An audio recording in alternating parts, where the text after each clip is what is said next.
Welcome to Lilia's Bookshelf. I'm Lilia. And I'm Lilia's mom. Today we're going to read Bunny's Book Club. Please like and subscribe to hear more great books like this one. Enjoy! Bunny's Book Club by Annie Silvestro. Illustrated by Tatjana Mai-Wyss. Bunny loved books. He'd loved them ever since he first heard the lady with the red glasses reading out loud outside the library. As he listened, Bunny imagined himself climbing mountains, captaining a ship, ruling a kingdom. But when summer ended, story time moved back inside. Bunny wasn't sure if animals were allowed in the library. But Bunny was sure he couldn't live without books. Night after night, he could hardly sleep for wishing. He had to do something. So, with a flashlight in his paws and hope in his heart, Bunny jumped out of bed and tiptoed through the dark. But when he reached the library door, it was locked. So were the windows. Bunny tried digging, climbing, and yanking. Nothing worked. Until finally he noticed the book return. The shiny handle was far above his head, but it was no match for a high-hopping bunny hungry for books. Bunny leapt. He clung to the bar, flung himself over, and wriggled his cotton tail through the slot. He landed inside with a thud. Bunny's eyes sparkled at the sight of the shelves bursting with books. It was better than a field full of fresh, crunchy carrots. Bunny didn't know where to start. He took a deep breath. It smelled as if he were wrapped inside the pages of his favorite book. He followed his nose to the adventure section. There he found stories about swashbucklers, sharks, and superheroes. Bunny greedily grabbed them all. His whiskers twitching with excitement, he slipped his treasures through the book slot one by one. Then, performing his best balancing act, Bunny wobbled home. He couldn't wait to dig in. And so Bunny returned to the library each night. He searched and sneaked, then scurried back to read. Soon, his home was more books than burrow.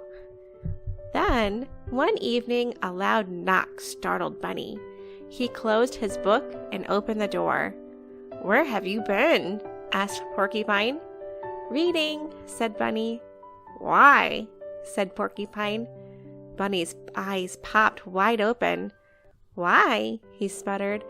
"Have you ever been to the library?" It was time for Bunny to let Porcupine in on his secret. "Are you sure this is a good idea?" said Porcupine.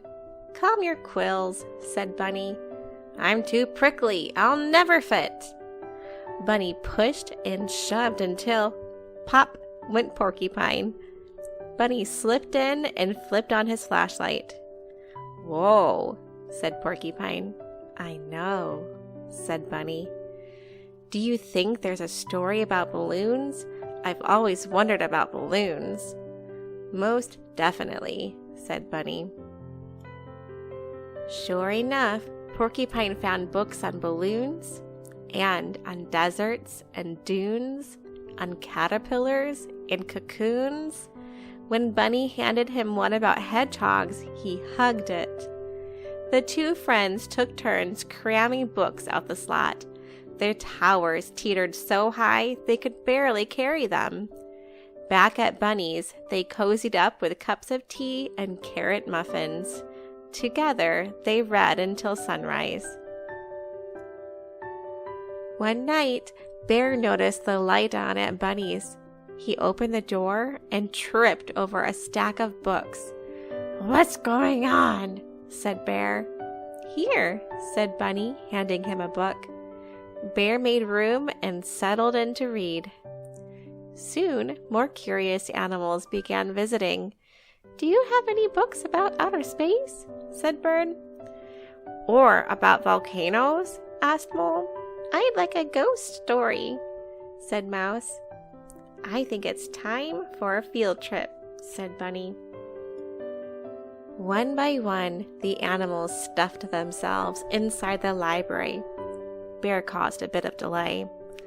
They scattered about, sniffing the stacks, pawing over pages. Squirrel gathered stories about the circus.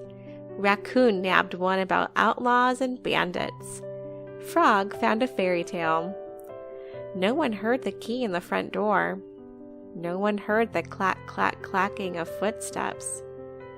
No one heard the light flick on. "What do we have here?" said the librarian. The animals looked up in shock. Bunny gasped. Porcupine gaped. Bear groaned. "Follow me," she said. The animals marched slowly behind her. "We're done for," whispered Porcupine. "All libraries have rules," said the librarian sternly. Bunny's whiskers trembled. Porcupine's back bristled. Bear eyed the door. Bunny stepped forward to take the blame. The librarian leaned down. "The first rule is, every book lover must have one of these," she said. She handed Bunny and his friends shiny new library cards.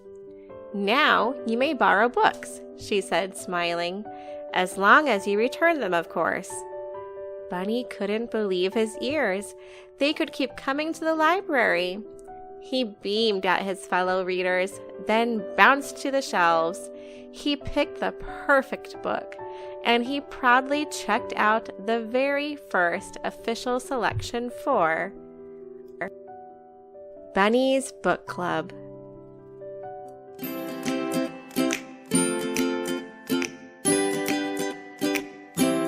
Thanks for reading this book with us.